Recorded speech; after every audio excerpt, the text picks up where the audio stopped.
Bonjour à toutes et à tous, Sandra Dania, j'espère que vous allez bien. Je vous retrouve pour les petits horoscopes, hop, je rétablis ma petite plume, mensuels. Alors, je suis très heureuse de vous retrouver parce que ça faisait un moment que je n'avais plus le temps de vous transmettre les horoscopes mensuels, signe par signe.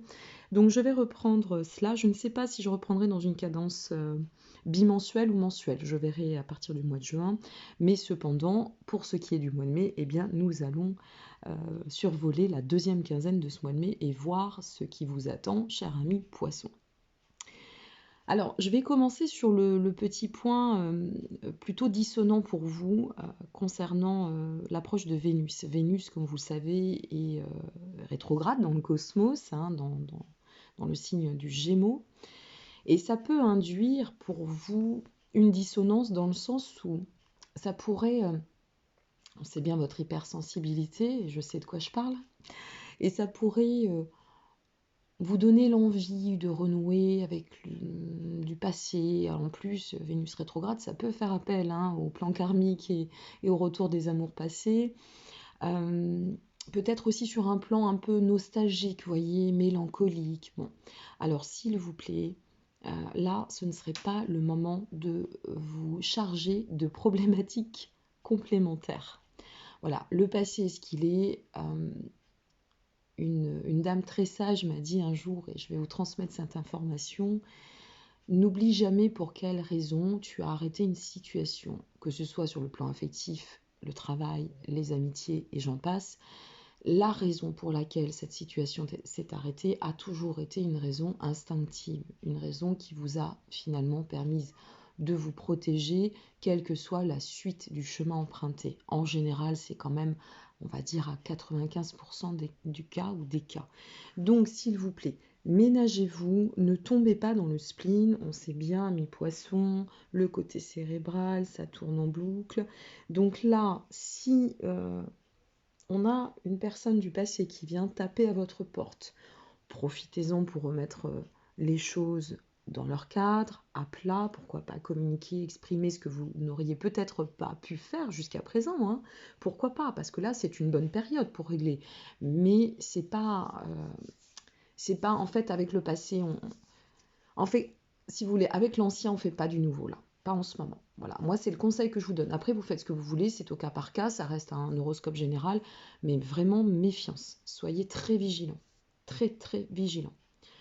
En gros, ne venez pas charger la mule avec n'importe quelle prise de position.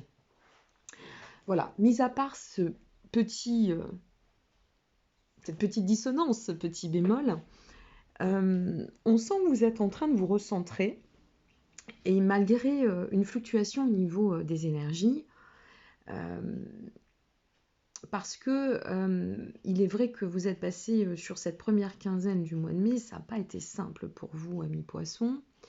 Là, on a Mars qui vient de rentrer dans le signe des poissons, donc ça devrait, dans un sens, vous protéger à partir du moment où votre carte est bien inspectée. Et selon aussi comment vous aurez optimisé, si vous voulez, votre énergie. En fait, ce qui va un peu pêcher pour cette deuxième quinzaine du mois de mai pour vous, amis poissons, ça va être justement le côté plutôt mental, cérébral, ce côté un peu spleen. C'est pour ça que j'ai parlé de spleen, parce que ça pourrait venir impacter sur tous les autres domaines. Donc, ce qui serait bien, c'est de mettre à profit, si vous voulez, ce temps, cette deuxième quinzaine du mois de mai, pour réactiver votre créativité sur le plan des actions, des projets, aller chercher les solutions à peut-être des problèmes que vous auriez pu rencontrer jusqu'alors, vous bouger, dynamiser votre vie pour éviter en fait de ruminer. Voilà, cette deuxième quinzaine du mois de mai, il faut l'optimiser, amis poissons. Et d'autant que ce mois de mars, logiquement, devrait vous redonner du dynamisme, même si jusqu'alors, ça n'a pas été, je vous dis, très lumineux, et ça a pu être très fluctuant pour certains.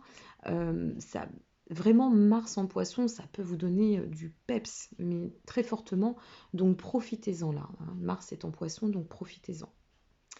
Et puis, en plus, on a, à partir de ce 28 mai, donc après ce sera pour le mois de juin, mais j'en parlerai dans le cadre d'une autre capsule, on a Mercure qui va venir stimuler en fait votre com, tout cet élan, toutes ces réflexions, toute votre énergie aussi. Il y a un côté de Mars, donc voilà, prenez-vous en main dès maintenant, voyez le verre toujours à moitié plein et oubliez le verre à moitié vide. Et vous verrez que de cela, vous passerez de je subis, hein, où j'ai la sensation que je subis, à je raisonne et je maîtrise. Au niveau de l'énergie, ben forcément, hein, il y a eu du stress jusqu'à ce 13 mai, au moins. Ça a impacté votre morale, je viens d'en parler, ça a donné des humeurs en dents de scie. Mais là, ça y est, depuis ce 13 mai, donc à la date où j'effectue cet enregistrement, nous sommes le 15, la planète de l'énergie est là. Hein. Donc Mars va vous donner un petit coup de pied là où il faut pour vous faire avancer et dynamiser tout ça. Sortez, bougez, mangez. Je fais de la pub dans chacune de mes capsules. Mais en gros, voilà, occupez-vous de vous. Là, on arrive sur un super week-end où il va faire très beau pour la plupart des régions de France. Donc, c'est le moment de vous aérer et de vous faire du bien. Et puis, vous savez que vous êtes connectés, amis poissons. Donc, pour celles et ceux qui auraient un petit peu baissé les bras, n'oubliez pas que vous êtes quand même pas mal connectés, que la méditation, le yoga, la respiration consciente, les bonnes lectures, ça fait jamais de mal. Voilà, voilà. Donc, mis à part la lutte contre ce côté encore nostalgique qui va vous envahir certainement de temps à autre, qui va venir ramener un petit peu son grain de sel, très honnêtement, pour le reste, vous êtes sur une belle dynamique concernant cette deuxième quinzaine du mois de mai. Alors, bien sûr, on n'est pas au cas par cas, je le répète. Pour cela, si vous voulez étudier votre carte du ciel, n'hésitez pas, hein, vous savez où me joindre. Mais dans l'ensemble, pour les amis poissons, cette deuxième quinzaine du mois de mai sera beaucoup plus porteuse et favorable que cette première quinzaine. Voilà très cher, je vous dis à très bientôt, je vous retrouve prochainement à l'occasion d'autres capsules, toujours très spontanées, et puis d'ici quelques jours pour la suite de l'horoscope concernant ce mois de juin. En attendant, prenez bien soin de vous, merci pour vos suivis, vos intérêts, n'hésitez pas à partager, à vous abonner, et pour vous, allez voir s'il vous plaît la capsule Vénus rétrograde. Ça sera intéressant que vous compreniez ce qui peut se passer dans cette période-là jusqu'à ce 25 juin, parce que Vénus est rétrograde jusqu'au 2 juin, mais avec une vibration qui court sur 6 semaines, donc on va dire jusqu'au 25 juin, selon Zodiac, bien évidemment. Je vous dis à très bientôt, prenez soin de vous, et attention aussi à la gourmandise, attention au sucré, amis poissons, hein, durant cette période. À très bientôt. Au revoir.